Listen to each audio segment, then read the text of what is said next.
1 Reis, capítulo de número 17. E o tema que nós vamos estar ministrando nessa noite, crescendo em meio às adversidades. 1 Reis, capítulo 17, nós vamos fazer uma leitura bastante pausada, e eu peço que cada um preste bastante atenção e esteja em reverência ao fazermos essa leitura.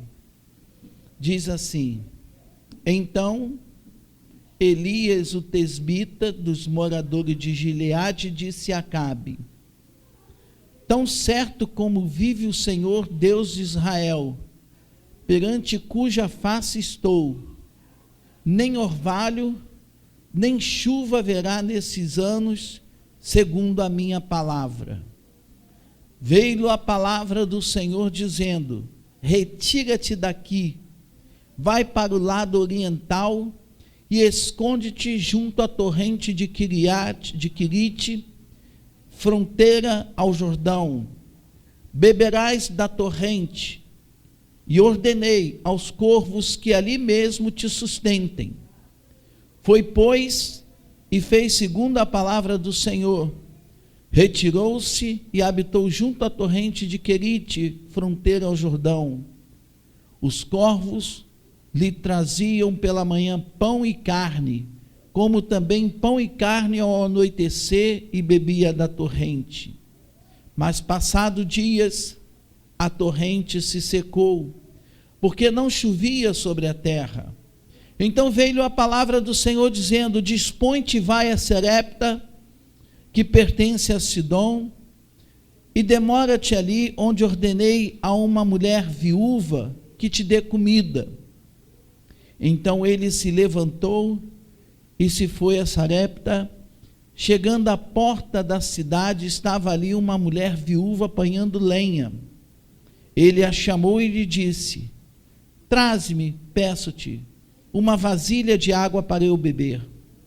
Indo ela buscá-la, a chamou e lhe disse: traze-me também um bocado de pão na tua mão. Porém ela respondeu: tão certo como vive o Senhor teu Deus, nada tenho cozido. Há somente um punhado de farinha numa panela e um pouco de azeite numa botija. E vês aqui, apanhei 2 cavacos e vou preparar este resto de comida para mim e para o meu filho. Comeremos e morreremos. Elias lhe disse: não temas, vai e faze o que disseste, mas primeiro faze dele para mim um bolo pequeno e traz-me aqui fora. Depois farás para ti mesma e para teu filho. Porque assim diz o Senhor teu Deus: a farinha da tua panela não se acabará, e o azeite da tua botija não faltará, até o dia que o Senhor fizer chover sobre a terra. Foi ela e fez segundo a palavra de Elias. Assim comeram ele, ela e a sua casa muitos dias.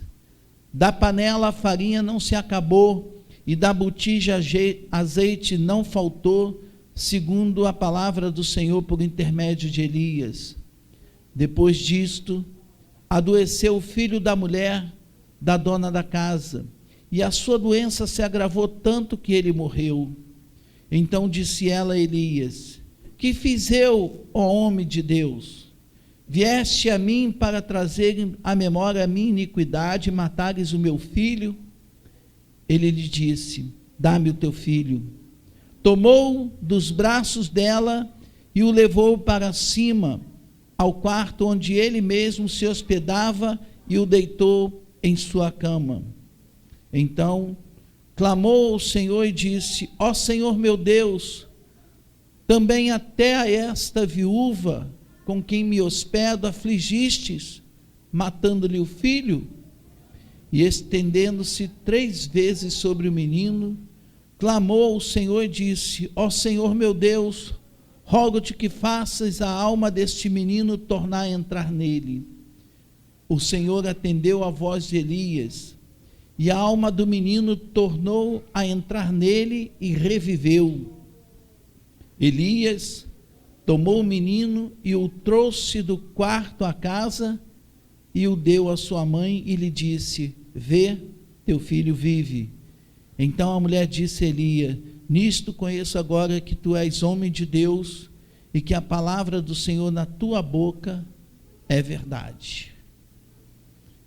Uma terrível situação com que aquelas pessoas se deparavam numa época de tanta aflição.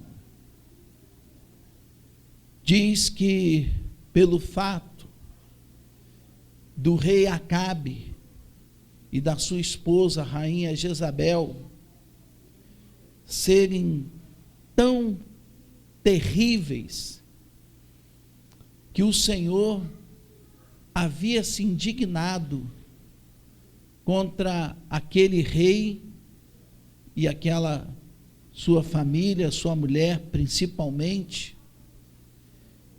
E essa mulher, ela praticamente é quem governava a vida do seu marido.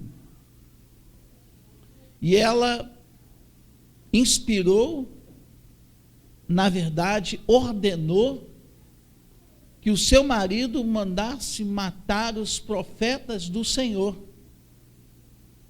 E foram mortos muitos homens que serviam a Deus.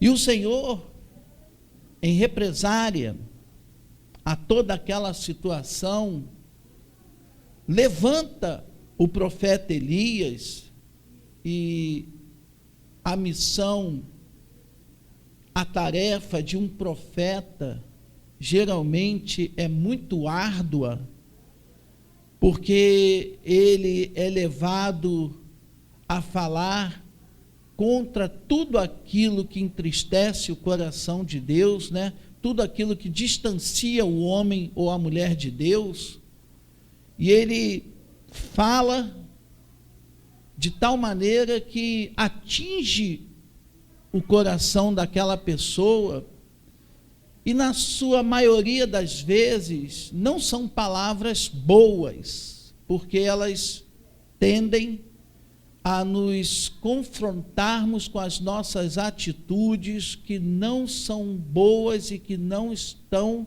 ajustadas à vontade de Deus.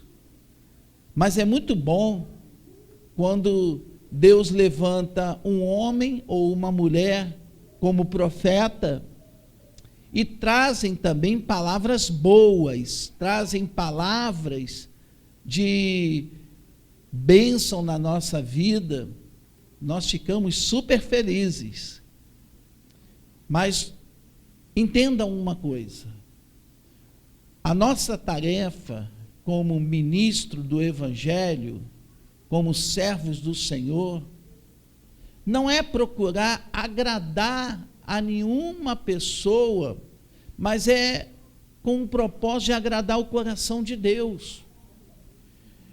E em algumas ocasiões, somos, por assim dizer, por força do ministério, ter que falar uma palavra de exortação, ter que falar uma palavra de correção. Há determinadas atitudes, determinados comportamentos que não são comportamentos e atitudes que podemos dizer que sejam aprovadas. Existem muitas atitudes e comportamentos que nós praticamos que nos desabonam e são reprováveis. E isso, lamentavelmente, não podemos deixar de ajudar a pessoa, trazendo uma correção dessas atitudes, uma correção desse comportamento. Se eu vejo, por exemplo, que alguns irmãos e irmãs, em alguns casos, não têm um hábito sadio de participar, por exemplo, do estudo da palavra de Deus, por força do ministério, eu devo dar uma palavra, procurando respeitar a cada pessoa, mas uma palavra que o leve, então, a você a compreender que o estudo da palavra de Deus é muito importante na nossa vida. Eu não posso concordar com determinadas atitudes e comportamentos que não são atitudes ou comportamentos que tragam edificação para a nossa vida espiritual. Então, vocês já percebem que a posição de um profeta que ouve da parte de Deus, ele recebe orientação da parte de Deus e ele procura transmitir da parte do Senhor, normalmente é muito desafiador, é difícil. Difícil, hoje na escola, no estudo da palavra, nós falamos a esse respeito, porque a nossa natureza, ela é voltada para que eu faça a minha vontade, aquilo que eu quero. E abrir mão da minha vontade, eu vou dizer uma coisa para vocês, é o nosso maior desafio. E Jesus disse o seguinte: se vocês querem ser meus seguidores, primeira coisa, vocês vão precisar negar a si mesmo. Epa, já ficou estreito. Por quê? Porque negar a mim mesmo é abrir mão da minha própria vontade para fazer a vontade de Deus. E nós perguntamos isso aos participantes do estudo. Você, na maioria do tempo, abre mão da sua vontade ou você faz a sua vontade? Na maioria das vezes, nós fazemos a nossa vontade. Eu até coloquei o seguinte: em alguns momentos, eu estou, então, disposto a abrir mão da minha vontade para fazer a vontade do Senhor. Então, meu irmão, minha irmã, se você sabe que Deus tem prazer, que, por exemplo, você esteja na casa do Senhor, que você participe dos cultos regularmente, se você sabe que Deus tem prazer, que você estude a sua palavra, compartilhe da sua palavra, por que então nós temos tanta dificuldade para colocar isso em prática? É uma pergunta que nós devemos responder. E Elias tinha um grande desafio, até porque ele estava em início de ministério.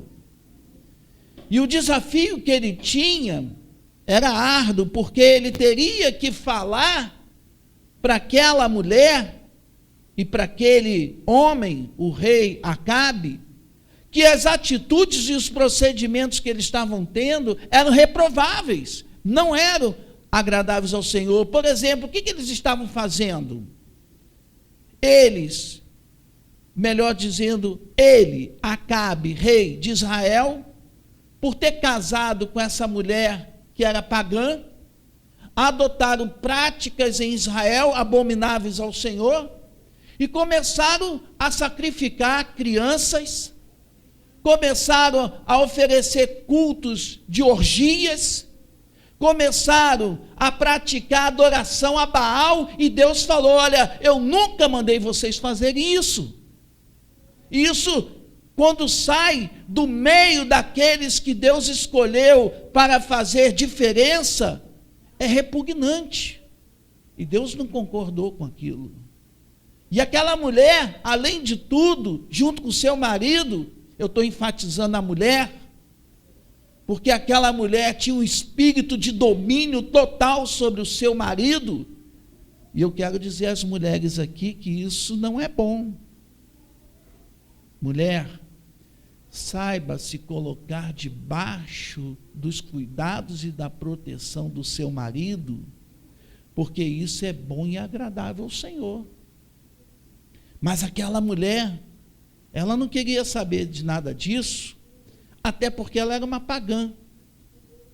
Mas ela tinha um espírito de liderança tão forte que o seu marido ficava apagado. Ele não falava nada. Quem mandava no reino era ela. E ela ordenou a morte dos profetas do Senhor para que ninguém contestasse aquilo que eles estavam fazendo. Aí Deus falou: chegou a hora de eu entrar em ação. Primeira coisa que o Senhor fez foi mandar uma terrível fome sobre aquele lugar. Você já imaginou se isso acontece aqui no estado do Rio de Janeiro, em Niterói? Uma terrível fome, terrível falta de alimentos. É que naquele período eles dependiam quase que exclusivamente daquilo que eles plantavam. Nós não dependemos tanto do que nós plantamos, mas para chegar à mesa, alguém plantou, alguém cuidou. A carestia, ela vem quando acontece alguma coisa, falta de chuva, ou então uma chuva torrencial por muito tempo, que acaba devastando as plantações. Alguém aqui deve lembrar que há pouco tempo atrás o preço do tomate estava lá nas alturas, né? Ontem eu fui comprar, está R$1,49. Mas já teve a mais de R$7. E eu, ao invés de comprar 1 quilo, eu comprava meio tomate, porque não dava. A coisa estava feia. Não é verdade? Quando os preços ficam caros, fica complicado da gente nos mantermos. E Deus enviou uma falta de chuva naquele lugar que provocou uma aflição muito grande. As pessoas já estavam desesperadas, a tal ponto que Deus fala para Elias: Elias, sai daí e vai para outro lugar, porque lá no outro lugar vai ter um riacho, um córrego, você vai beber das águas desse córrego, e lá naquele lugar eu vou te sustentar para que você não morra de fome, como muitos provavelmente deveriam estar morrendo ou sofrendo naquela cidade. E Elias então vai. E diz a palavra que os pássaros, os corvos, levavam para ele carne, para que ele pudesse se alimentar. E ele bebia das águas daquele córrego. Até que de repente, também por falta de chuva, o córrego parou de correr água ali naquele lugar. E Deus falou: sai daí, Elias, sai daí, porque eu já ordenei a uma mulher, a uma viúva, que te dê sustento, que te dê abrigo. E ele vai. Você vê que a situação está grave. E chega então, depara-te com a mulher. E diz a palavra do Senhor que aquela mulher, ela estava pegando lenha, e ele então diz para aquela mulher: me dê uma vasilha de água para que eu possa beber. E ela foi buscar. E então ele diz: olha, faz uma coisa, traz também para mim um bocado de pão na tua mão. A resposta daquela mulher disse: olha, profeta, eu sei de uma coisa que eu, por mais que eu queira, eu não tenho condição. A única coisa que eu tenho aqui é somente um pouquinho de farinha na panela e um pouco de azeite. Eu vou preparar isso para mim, para o meu filho, e depois não tenho mais o que comer. Nós vamos morrer também. Mas o profeta falou: mulher, faz isso, traz primeiro para mim, E Deus tem falado para nós também, que mesmo em meio às dificuldades, mesmo em meio às adversidades, o Senhor está dizendo: eu quero que vocês aprendam a confiar em mim, colocar a sua confiança, colocar a sua esperança na pessoa do Senhor Jesus Cristo. Interessante que me chamou muita atenção quando também a palavra do Senhor, ela nos fala a respeito dos dízimos e das ofertas. Ela diz primeiro: tragam a primeira 10ª na minha casa. Essa atitude é de confiança e de dependência em Deus. Primeiro, eu quero dizer para você, meu irmão, minha irmã, a situação está difícil. A situação, quem sabe, já chegou ao extremo do desespero. Você não está vendo saída, você não está vendo alternativa. O Senhor está dizendo: olhem para mim, diz o Senhor. Ao invés de vocês se manterem com o foco das atenções nos problemas que estão diante de vocês, coloquem os seus olhos e a sua confiança no Deus Todo-Poderoso, porque Ele é o Senhor de toda a terra, Ele é o Senhor dos céus, Ele é que ordena: chuva, desça sobre aquele lugar, chuva, cessa-te.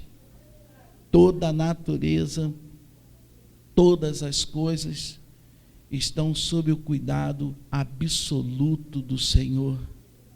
Não há nada, meu irmão, minha irmã, que fuja ao controle de Deus. E hoje Ele fala para mim e para você. Eu sei que muitos de vocês estão enfrentando uma situação difícil no seu dia a dia. Nós temos conhecimento do que estamos falando, mas o Senhor está dizendo: quando vocês conhecerem o Deus a quem vocês servem na sua plenitude e colocarem a sua confiança única e exclusivamente no Senhor, eu posso lhe assegurar que Ele é poderoso para mandar até mesmo os pássaros levar comida na tua casa. Ele é poderoso para que você possa beber das águas, mesmo num lugar que não tenha nenhuma condição. Mas olha que coisa linda, Deus não somente tem esse poder, mas Ele também tem o poder de levantar pessoas que possam abençoar a sua vida. E Ele levantou aquela viúva para abençoar a vida de Elias. E aquela viúva foi abençoada a partir do momento que ela disponibilizou para o profeta de Deus um bocado de água e um bocado de pão, e ele se alimentou, se fortaleceu, e ele disse para aquela mulher que nunca mais vai faltar alimento na tua vida enquanto a promessa do Senhor estiver sobre ti. E depois, logo em seguida, há uma outra situação que eu poderia dizer assim: essa é a mais difícil de todas, a perda do seu filho. Quando, queridos, somos provados por Deus, é para que a nossa fé seja robustecida. E Deus permitiu toda aquela situação na vida daquela mulher, para mostrar àquela mulher que o Senhor também, Ele é o doador da vida. Ele dá e Ele tira e Ele devolve para quem Ele quiser. E a vida de Elias também foi poderosamente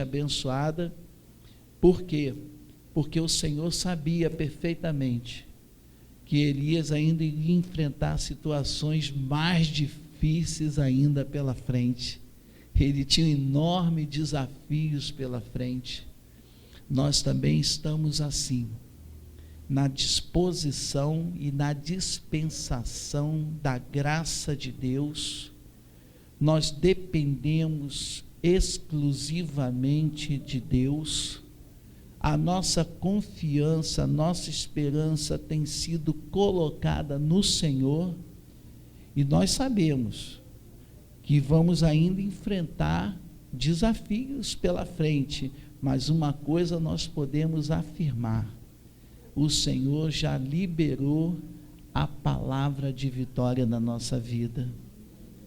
A você, minha irmã, a você, meu irmão, que está passando por uma situação delicada nesses dias, Deus está dizendo: a tua vitória já foi liberada, porque eu tenho planos e propósitos na tua vida, para que você testifique do meu poder, da minha graça, e outras pessoas sejam abençoadas. Eu creio que na noite de hoje, o Senhor também está liberando uma unção de milagres no nosso meio. Eu não sei qual é a situação que você está vivendo, que seja uma situação dificílima, mas eu sei quem pode resolver. E eu anuncio a você que o Senhor está no nosso meio e Ele quer te abençoar. Então, se por acaso você, meu irmão, minha irmã, nessa noite necessita de uma intervenção poderosa de Deus na tua vida, eu vou pedir agora encarecidamente que você se coloque de pé aonde você se encontra.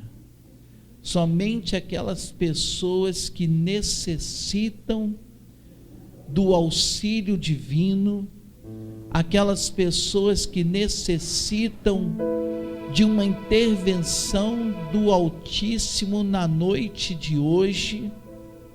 Quem sabe que a sua situação seja como daquela mulher: Senhor, eu já fiz tudo que estava ao meu alcance, mas eu não vejo mais perspectivas de melhoras.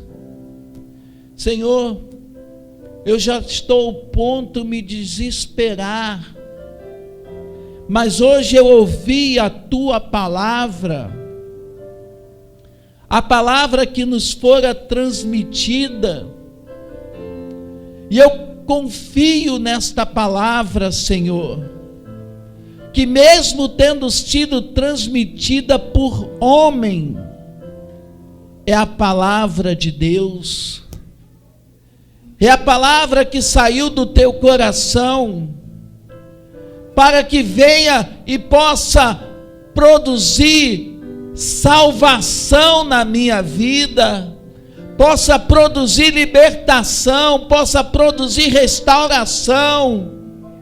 Eu creio, Senhor, que na verdade eu estou diante do Deus Todo-Poderoso, e que o Senhor nesta noite vai realizar um milagre na minha vida.